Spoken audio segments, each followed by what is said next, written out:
Hello everyone. So in previous lecture we have seen about the excess pressure inside the bubble or a drop. So last lecture को पहले revise करते हैं, उसके बाद हमारा आज का जो टॉपिक है that is capillary action that we will start. तो लास्ट लेक्चर में हमने क्या देखा था कि हमारे पास एक बबल था. वी हैव वन बबल और drop. We have one bubble और ड्रॉप, राइट. उसके अंदर से जो प्रेशर लग रहा है उसको हमने नाम क्या दिया था? P inside. क्या नाम दिया था हमने? P inside. और जो बाहर से प्रेशर लग रहा था उसको हमने दिया था प्रेशर P आउटसाइड या P naught, that is atmospheric pressure. हमें इसका रिलेशन ऐसे मिला था Pi minus P naught is equal to 2T upon R. R is radius of bubble. R is radius of bubble, बराबर. तो अगर मुझे Pi की वैल्यू P नॉट के टर्म में फाइंड करनी है, Pi की value in terms of P naught, तो ये क्या बन जाएगा? P naught plus 2T upon R. P naught plus 2T upon R. हाँ या नहीं? या P नॉट की value in terms of Pi क्या बन जाएगा? P inside minus 2T upon R. हाँ या नहीं? तो ये तो हमारा क्या था? Delta P. क्या था? Delta P, change in pressure. Is nothing but 2T upon R. मतलब इतना प्रेशर ज़्यादा है कहाँ पर? इनसाइड. इतना प्रेशर इनसाइड क्या है? ज़्यादा है. ज़्यादा है किससे? आउटसाइड प्रेशर से. अगर मुझे Pi चाहिए inside pressure in terms of P naught, तो क्या करना पड़ेगा? मुझे P नॉट को उधर भेजना पड़ेगा, तो ये बन जाएगा. अगर मुझे P नॉट की वैल्यू चाहिए इन टर्म्स ऑफ Pi, तो 2T अपॉन R को साइड लेके यहाँ पर ये बन जाएगा.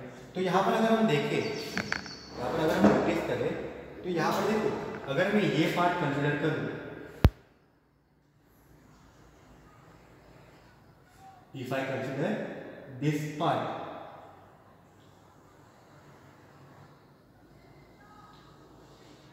तो ये कुछ कर्व की तरह दिख रहा है.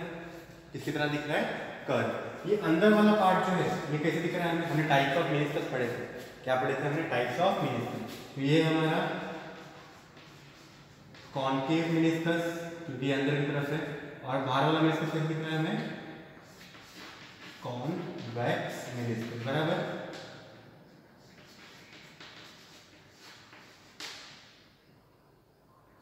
कॉन्वेक्स मेनिस्कस मतलब अंदर वाला जो कर्व है वो कैसे बना रहा है हमारा? Concave meniscus.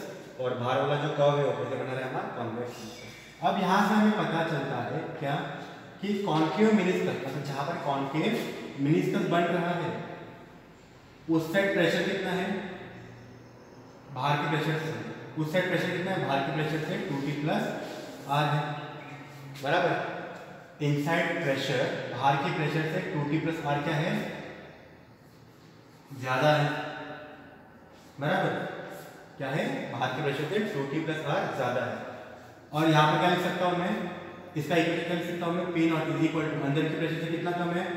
Pi minus 2T upon R. तो ये था मेरा किसके लिए? कॉन्वेक्स के लिए, कॉन्वेक्स मेनिस्कस के लिए. और ये मेरा कॉन्केव मेनिस्कस के लिए. तो याद क्या रखना है? ये है मेरा कॉन्केव मेनिस्कस के लिए फॉर्मूला, और ये है मेरा कॉन्वेक्स मेनिस्कस के लिए. मतलब अगर आपको पूछे what is the pressure on convex side, तो ये कितना रहेगा? Pi minus 2T upon R. और अगर आपको पूछे what is the pressure in concave side, तो क्या लिखेंगे अपन? P naught plus 2T upon R, where P naught is nothing but atmospheric pressure. तो ये याद रखना बहुत जरूरी है. ये याद रखना बहुत जरूरी है. तो ये आज के ये टॉपिक के बाद we are moving now towards the capillary rise. So what do you mean by capillary rise और कैपिलरी एक्शन? ये देखिए, अगर हम एक कंसीडर करें कि हमारे पास एक बीकर है. हमारे पास क्या है? बीकर है. If you have one beaker, इस बीकर के अंदर हमने क्या फिल कर दिया? वाटर फिल कर दिया. क्या फिल कर दिया?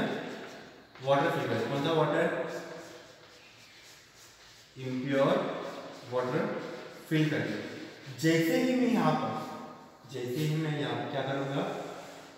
एक ग्लास ट्यूब फिल करूंगा. ग्लास ट्यूब फिल करूंगा ऑफ वेरी स्मॉल डायमीटर.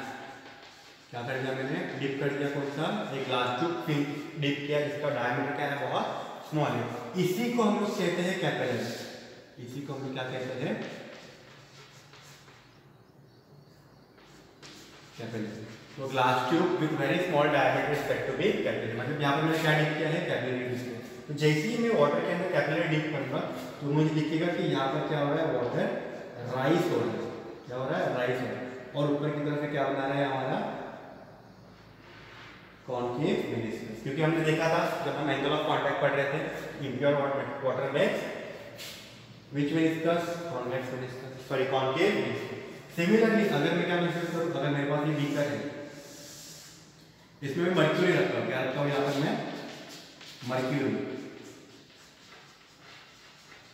तो मर्क्यूरी में क्या होगा? जैसे ही मैं कैपिलरी डीप करूंगा, जैसे ही मैं कैपिलरी डीप करूंगा, हमने पढ़ा था एंगल ऑफ कांटेक्ट में, इसमें क्या होता है? राइज होता है, इसमें क्या होता है? डिप्रेस। तो यहाँ पर क्या हो जाता है? जो मर्क्यूरी जो वाटर ग्लास ट्यूब के अंदर, ग्लास ट्यूब कैपिलरी के अंदर होगी, वो कहाँ चली जाएगी? नीचे चली जाएगी। कहाँ चली जाएगी? नीचे। मतलब एक्चुअल हाइट ये था मर्क्यूरी का, पर अंदर जैसे हम कैपिलरी डीप करेंगे उसका ऐसा बन जाएगा। ये क्या बनाएगा? हमारा कॉन्वेक्स मेनिस्कस। मतलब यहाँ पर क्या हुआ? हाइट कम हुआ। हाइट क्या हुआ? कम हुआ। तो मर्क्यूरी में क्या होता है? डिप्रेस होता है। मर्क्यूरी में क्या होता है? डिप्रेस होता है। बराबर? कितना डिप्रेस हुआ? इतना हाइट डिप्रेस हो। क्लियर है? तो यहाँ पर हम बोलेंगे कि मर्क्यूरी में क्या हो रहा है? डिप्रेस हो रहा है। और मेनिस्कस कौन सा बन रहा है? कॉन्वेक्स। क्योंकि हमने देखा था एंगल ऑफ कांटेक्ट में मर्क्यूरी कौन सा सिंगल बनाता है? कॉन्वेक्स मेनिस्कस बनाता है। तो ये थे हमारे अलग अलग केसेस में। अगर मेरा angle of contact is less than 90 तभी कॉन्केव मेनिस्कस बनता है। तभी क्या बनता है? कॉन्केव मेनिस्कस बनता है। बराबर? तो हम बोल सकते हैं कि angle of contact is less than 90 then water rise और लिक्विड राइज। बराबर? Can I say if my angle of contact is less than 90 degree then water will rise because it form concave meniscus. Similarly यहाँ पे if angle of contact यहाँ पर क्या होता है? Greater than 90। मतलब कौन सा मेनिस्कस? Convex meniscus. कौन सा मेनिस्कस? Convex meniscus. अब जब कॉन्वेक्स मेनिस्कस बन रहा है, यहाँ पे क्या हो रहा है? वाटर डिप्रेस है। मतलब याद क्या रखना है? अगर मेरा angle of contact is greater than 90 degree then water will depress. तो ये नोट कर लो important point. If the angle of contact is greater than less than 90 degree then liquid will rise. If the angle of contact is greater than 90 degree then liquid will depress. ठीक है? तो आज का हमारा जो derivation है वो किसके लिए है? राइज के लिए। तो राइज कर लेते हैं। चलो स्टार्ट करते हैं डेरिवेशन के साथ। कैपिलरी एक्शन तो सबको क्लियर है कि अगर angle of contact is less than 90 degree then water will what? Water will rise. Angle of contact is greater than 90 degree then water will depress. ठीक है? ये था कैपिलरी एक्शन। अब हमारा है कैपिलरी ट्यूब के बारे में। इसके बारे में कैपिलरी तो कंसीडर करते हैं सेम एग्जांपल। यहाँ पर मैंने क्या लिया? कंटेनर लिया। What we have consider one container. इसके अंदर मैंने इम्प्योर वाटर फिल कर दिया। फिल कर दिया है इम्प्योर वाटर।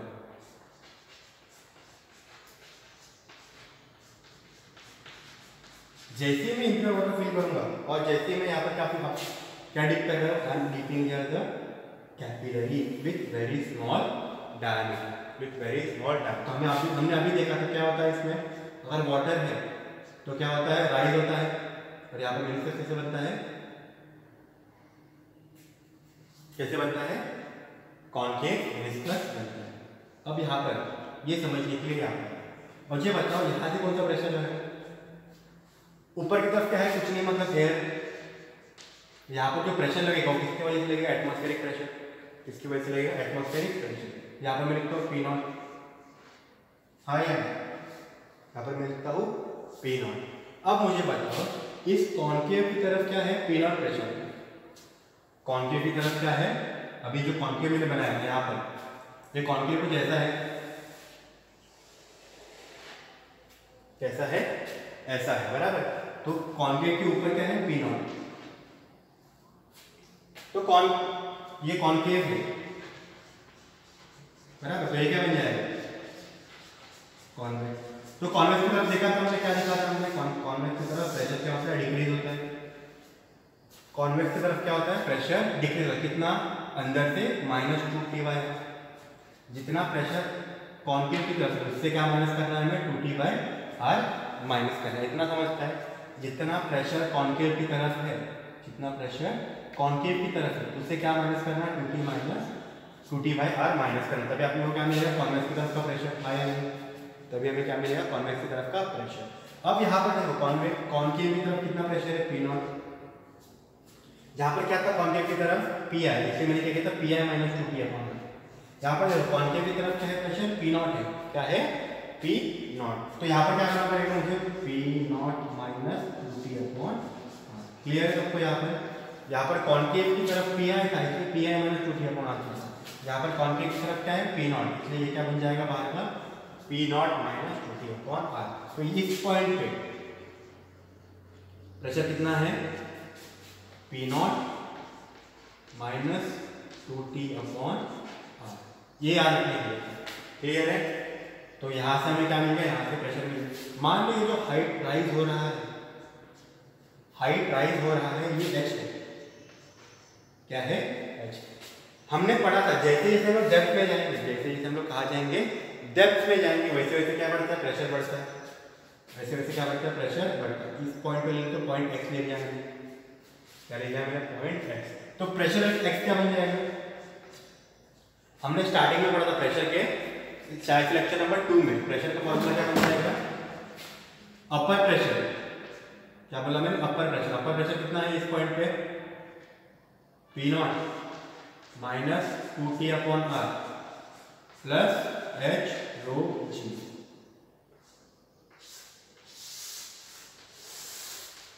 ये हमने कहा पढ़ा था, क्या पढ़ा था हमने, P is equal to P0 plus h rho g पढ़ा था। P is equal to P0 plus h rho g, बराबर। डायग्राम को जैसे था हमारा, अगर ये मेरा क्या है, लिक्विड है, जहाँ पर मैंने कंटेनर फिल कर दिया, क्या फिल कर दिया, कंटेनर। अब यहाँ पर कितना प्रेशर लग रहा है, P0, और मुझे इस पॉइंट पे क्या निकालना था, प्रेशर निकालना था। और ये हाइट कितना था, h, हाइट कितना था, h। तो हम क्या लिख सकते, P is equal to P0 plus h rho g, P is equal to P0 plus h rho g। अब यहाँ पर देखो फ्री सरफेस इसका प्रेशर कितना था, P0। यहाँ पर फ्री सरफेस का प्रेशर कितना आ रहा है, P0 minus 2T upon r। कितना आ रहा है, P0 minus 2T upon r। और यहाँ पर x पॉइंट लिया मैंने, मतलब x पॉइंट क्या हो गया, यहाँ पर P हो गया। तो P की जगह क्या लिखा मैंने, Px। P0 की जगह कौन आ गया, P0 minus 2T upon r, और h रो g अपने जगह। ठीक है, तो इससे मुझे क्या मिला, Px is equal to P0 minus 2T upon r plus h rho g। अब यहाँ पर ध्यान दें, हमने एक और पढ़ा था चीज,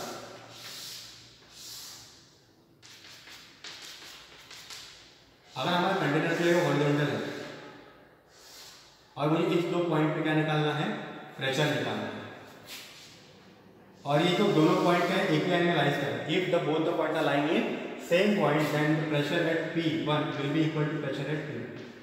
प्रेशर एट P2 मतलब अगर कोई भी पॉइंट एक लाइन में लाई करते हैं, उस पॉइंट में, उस लाइन में जितने भी पॉइंट्स आएंगे उनकी वो प्रेशर क्या रहेगा, सेम रहेगा। सिमिलरली यहाँ पर मैं क्या करूँगा, दो पॉइंट कंसीडर करूँगा, मैं तो एक ही पॉइंट कंसीडर करूँ। यहाँ पर ले लिया मैंने वाई, क्या ले लिया मैंने, Y.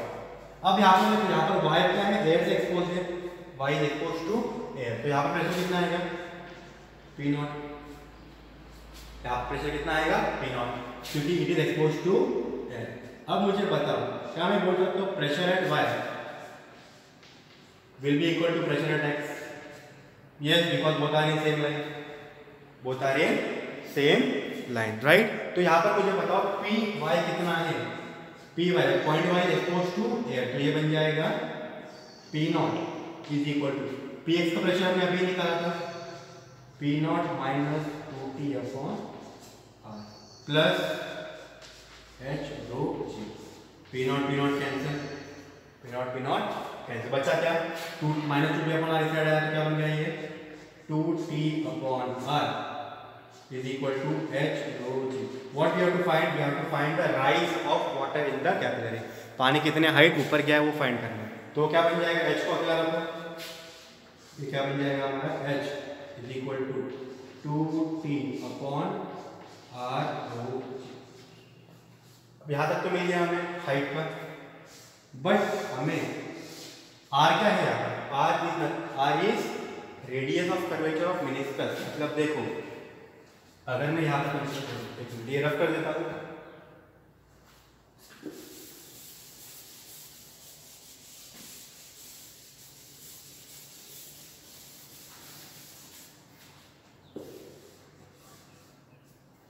if I consider that this is my bubble, this is my bubble, तो ये मेरा मेनिस्कस है। देखो ना यहाँ पर भी ऐसे ही बन रहा है ना, ये मेरा मेनिस्कस है बराबर। इसको मैंने ऐसे डीप किया तो मतलब ये क्या बन गया मेरा, this is my capillary tube.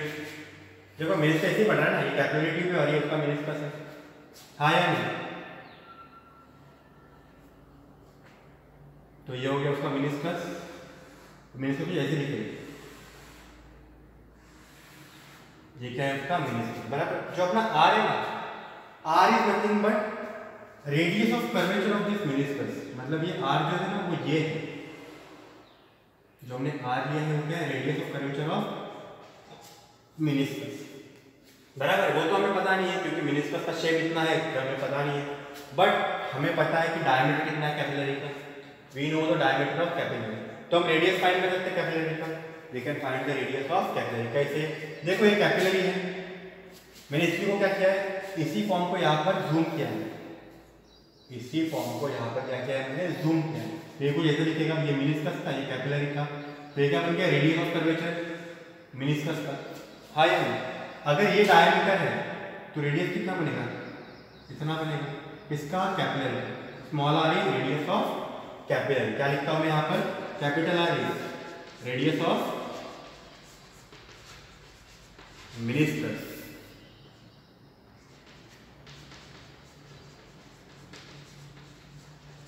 And small R is radius of capillary. कैसे कैपिलरी समझा? मैंने क्या किया, ये मेनिस्कस को यहाँ पर उठा के रख दिया। अब मुझे बताओ ये क्या रहेगा, ट्रायंगल बन गया। मान लिया एंगल थीटा है, थीटा मतलब angle of contact, angle of contact. तो मुझे आर की वैल्यू चाहिए, आर क्या है, 90 डिग्री है। R is nothing but adjacent to theta, R is nothing but adjacent to theta बराबर। तो क्या लिख सकता हूं मैं, cos theta is nothing but adjacent side क्या है, आर, अपोजिट हाइपोटेन्यूज क्या है, कैपिटल आर। तो स्मॉल आर क्या बन गया, सॉरी हाँ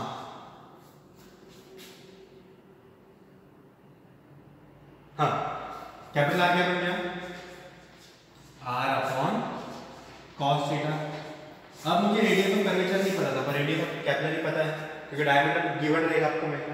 जहां पर रेडियस ऑफ कैपिलरी दिया है, सॉरी रेडियस ऑफ मेनिस्कस दिया है, वहां पर क्या पुट करेंगे अपन, आर अपॉन cos थीटा। तो क्या बन जाएगा, height h is equal to 2t upon R क्या लगा, R upon cos theta into rho G. ये cos थीटा कहाँ चले जाएगा, ऊपर चले जाएगा। तो क्या बन गया मेरे पास, h is equal to 2t cos theta upon R rho. दोनों फॉर्मूला याद रखो, दोनों में से एक फॉर्मूला कर दो याद। अगर यहाँ पे आर और स्मॉल आर ऊपर cos थीटा। अब देखते कौन क्या क्या है, h is height of water in capillary बराबर, आर इज, नाउ यहाँ पर R is radius of capillary, radius of capillary. G acceleration due to gravity, acceleration due to gravity. Rho is density of fluid, rho is density of fluid। और T सबको पता ही है, T is nothing but surface tension। So this is all about the surface tension।